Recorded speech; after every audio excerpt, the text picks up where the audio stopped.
If you've been studying a language for a month and you still cannot speak it or just feel a little bit insecure before starting conversation, watch this video because it's the right one for you and I'll solve all your problems.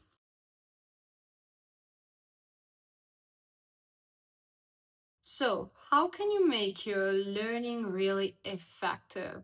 In this video, I'll give you 5 tips to become fluent in the language you're studying. First advice: when you're studying, when you read a text, an essay, or anything else which is written in the language you're studying, just read it aloud. Even if it's not a speaking exercise, this tip will help you memorize the words faster and better.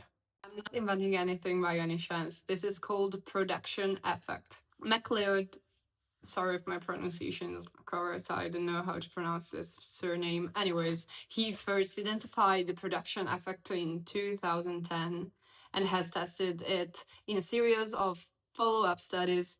Colin MacLeod is a psychology professor at the University of Waterloo. His team tested 4 ways of remembering by asking students to read a list of words silently, read them out loud, listen to someone else read them, and listen to a recording of their own voice repeating the words. And it came out silent was the worst. It's a little better to hear someone else's voice. It's better still to hear your own voice, but it's better to produce the word yourself. So while you're studying, pronounce the words you're reading. Number 2, take notes frequently.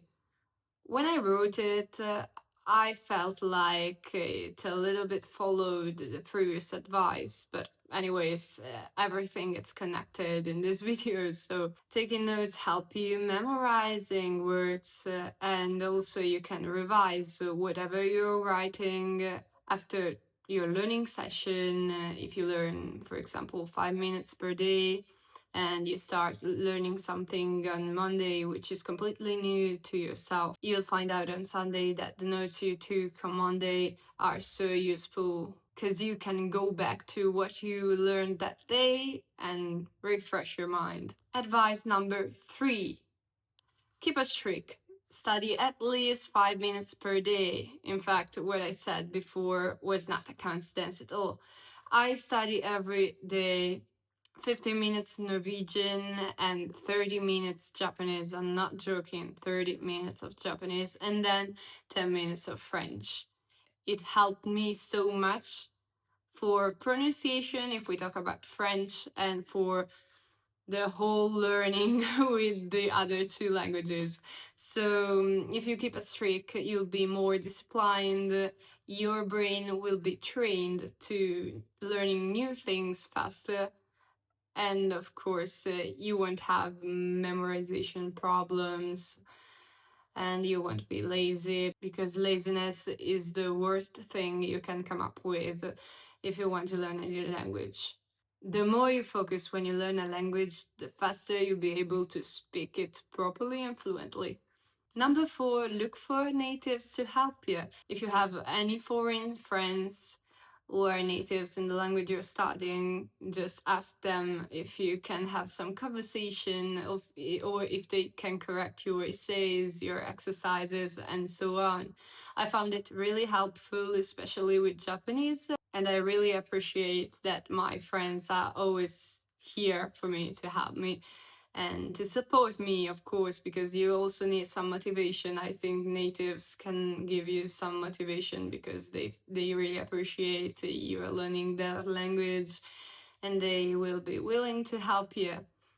If you don't have any friends who speak the language you're studying, try to go on the App Store or on the Google Store. I don't know which kind of device you have. Search apps like TANDEM, which is an app I use to connect with people around the world. Right now, you can study just one language with it, but when I first downloaded it, it was free up to 4 languages or 5 languages or any languages you wanted. I don't remember.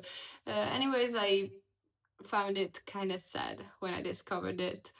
But it's still useful if you're learning or you're focusing on just one language. I found it useful to meet new people, indeed. And there was another application which was deleted. I don't know why. And I used it for meeting a lot of people who I'm currently in touch with. Number 5, this is actually my favorite one. Feel like an actor when you speak the language. I know it may sound weird, but you have to act a little bit like a native to really sound like a native and to think that language. You have to completely forget where you're from at that moment. For example, when I speak English, I don't think in Italian. I don't even remember I am Italian. No, I'm joking. But, anyways, you have to feel that character you're impersonating. Once you learn another language, it's like if you had developed another part of your personality, which was hidden and still not completely built up. And once you have built and discovered that part of your personality, you will be another person. You will be more complete, you will be more self conscious, and of course, you will have more culture because learning languages is also having more culture, opening your mind. I've been criticized a lot because they say it sounds like I'm faking, I'm forcing, like it's not my voice. It's clearly not my voice. It's clearly not the same voice I use when I speak Italian because languages have different tones and rhythms, and even the order of the words is completely different. For example, in English, you put the subject before the verb, while in Japanese, you put the verb at the end of the phrase, completely at the end of every sentence, and it's kind of confusing, of course. But you also have tones, and you will think in another way. Your brain will change, your personality will change, as I said before. And of course, your behavior will also change when you speak another language, because you'll have to be prepared for what it comes. And if you want to speak it very well, you'll have to fake to be a native. So yeah, I'm not forcing, I'm just embracing my other side. Let's say that. I hope this video is helpful for you all. My goal is to be a polyglot. I'm studying so hard and I'm focusing on language learning currently, apart from university. If you have any advices for me or any questions you may want to ask me, just write them below in the comment section. And I will really appreciate if you interact with this video. I will try to make more contents, of course. I already have some ideas. If you also have tips on the quality of the video, you can express all your thoughts down in the comment section, as I said before. Bye. Hope I opened your mind a little bit.